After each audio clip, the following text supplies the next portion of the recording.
Amma dhukkuba HIV AIDSdhaan qabamee murtoodhumaa lubbuu kootirratti murteesseen jira balleessuudhaafi. Nagaan waaqayyo lafa jirtanitti isiniif haa baay'atu. Hordoftoonni chaanaalii keenya akkam jirtu? Nagaa keessanii nagaadha. Rabbiin galannaa ta'uun isinis nagaa akka taatan abdiin qaba. Maatii keenya taatanii kan jirtan like share gochuudhaan viidiyoo kana jalqabaa isiniin jedha. Akkasuma namoonni maatii keenya taatanii hin jirre immoo subscribe gochuudhaan gara maatii keenyatti dabalamaadha. Seenaan har'a nuuf dubbisu kun keessumaa namoota biyya namaa jiraatanii warroota gaa'ela dhaabatanis jira, warroota gaa'ela dhaabatanii hin jirrellee of eeggannoodhaan gaa'ela isaanii keessa akka seenanii kan nu barsiisudha jechaadha. Yeroo har'aa keessatti namoonni hedduun dhukkuboonni daddarboon akka jiru yoo dagatanii jiru jechaadha. Miira jaalalaa keessa seenanii. Kanaaf seenaa mucayyoo tokkoo kan baay'ee nu barsiisu waliin dubbifannaa jechaadha. Nagaan siif haa ta'u. Akkam jirta? Nagaa keetii? Ani iddoo dhaloota koo himachuu hin barbaanne maqaa koo faana. Ammaaf kanan jiraadhu biyyoota Arabaa keessaa Imirteedha. Har'a seenaan koo kanas qooduudhaaf jiru akkas fakkaata. Ani dhufee ji'oota 6 erga lakkaa'een booda maatiin ani bira dalaguu bilbila naaf bitanii bilbila kiyyaanii appilikeeshinii jiran hunduma isaayyuu buufadhee gara sooshaal miidiyaa hawaasaatti dabalame. Akkuma sooshaal miidiyaa hawaasatti dabalameen namoota hedduu wajjin taphachuu jalqabee baay'een gammadee baay'ee natti tolee. Namoota hedduu wajjin taphachuu jalqabe keessaa garuu namni tokko adduma natti ta'e. Yeroo baay'ee yeroo waliin qoosnu akkasuma immoo haalli haasaasaa, haalli taphasaa hundumtiyyuu yaadni naaf qabu baay'ee na ajaa'ibe.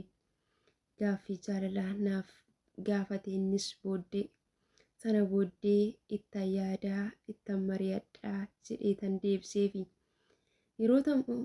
Yeroota murtaa'an ergan ture booddee gaaffii nama kanarratti hundaa'uudhaan deebiseefi.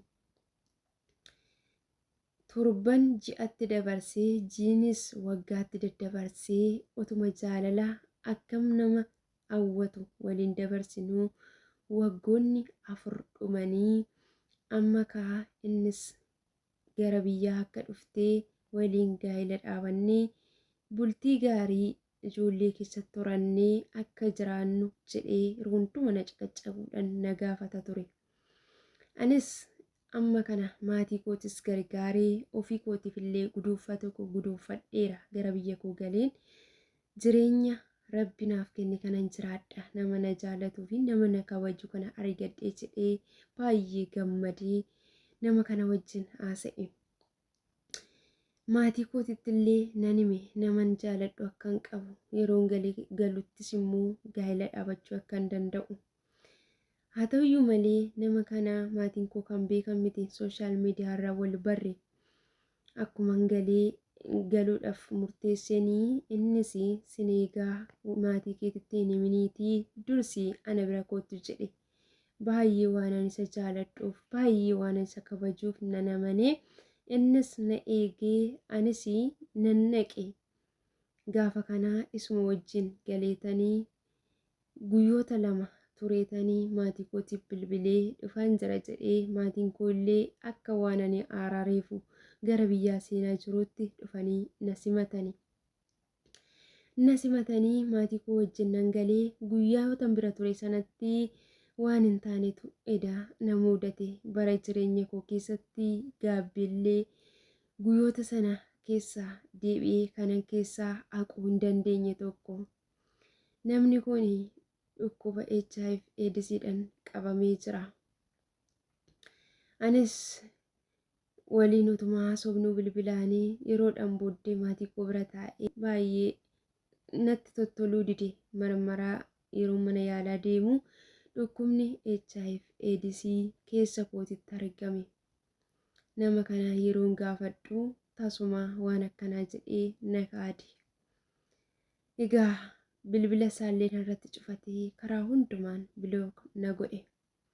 Amma garuu dhukkuba koo fudhadheetan carraan koo kinoo dhadhaa abidda buute taa'ee maatii kootirraayis hiriyoota kootirraayis yaada kootiin adda ba'ee ta'a.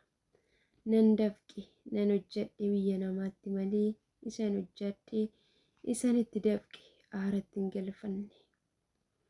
Dhala tokko qabaadhee isa lafarratti bu'aa kooti jedhee hin ilaalu.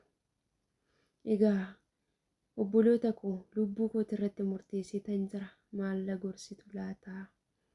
Isin immoo kan koo kanarraa baradhaa adaraa.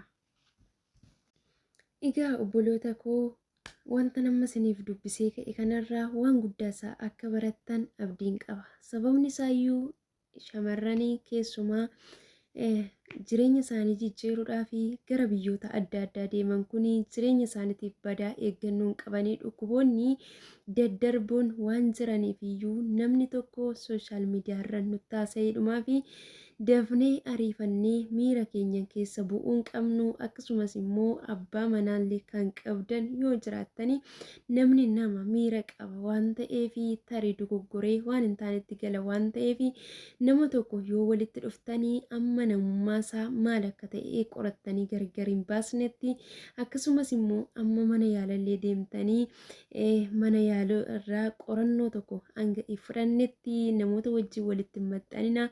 Namootas immoo waan jaalattanii fi hidhattanii too'ii akkuma barbaaddanitti ittiin dabalamina isiniin jedha.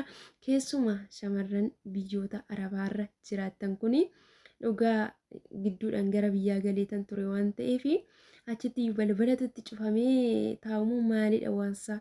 Maaltu akkan isaan godha? Bakka jira miti akkasumatti bakka azim jedhaniituma bakka miiruma isaaniitiin achiin ba'uu asiin ba'uu of eeggannoo hin qabanii. Bakka dhugaa dhaqaniituma bakka namoota hin taanetti laxxafamanii waan hin taane jireenya fokkisaa jireenya isaanii keessaa boru deebi'anii haquu hin dandeenye bara isaanii hamma jiraata sammuu isaanii gaaffiitti kaasuudhaan kan gaabbaafanii keessatti dhaqanii kufu jechaadha. Kanaaf obboloota koo duraan dursine waanuma hunduma keessatti jireenya keenya gara fuulduraatiif of eeggachuu qabna jechaadha. Ammoo barbaanne nama yoo jaalannillee ammoo barbaanne yoo nama kabajnillee burutti maaltu narra ga'aa burutti maaltu dhufaa jennee to'ii jireenya keenya baay'isnee of eeggachuu qabna. Kanaaf obboloonni baay'een asii ollaanirra wal jaalatanii kallattiidhuma kan waliin galan otoo maatiin illee hin beekin maatii isaaniillee dhoksanii waan akkasitti kanatu jira jechaadha. Kanaaf obboloota koo jireenya keenya keessatti nuti yoo of hin eegganne waaqayyoo lubbuu teenya kana eenyummaa keenya kana numatti kenne malee nama biraatti hin kenne jechaadha. Kanaaf ofiif kabaja kennuu of jaalachuun baay'ee barbaachisaadha. Isiniin jedha obboloota koo of kunuunsaa of jaaladhaa ofiif yaadaa boruu keessaniif yaadaa. Isiniin jedha gaafa asii gara biyyaa kan galtan ta'e deemaa gara maatii keessanitti galaa. Warri mana qabdan immoo duraan dursaa ta'uu wantoota barbaachisu mana yaalaa deema ta'uu qorannoo fudhadhaa isiniin jedha. Tarii yaadni koo dogoggora qaba yoo ta'e dhiifama isiniin jedha. Na of galchaa galatooma.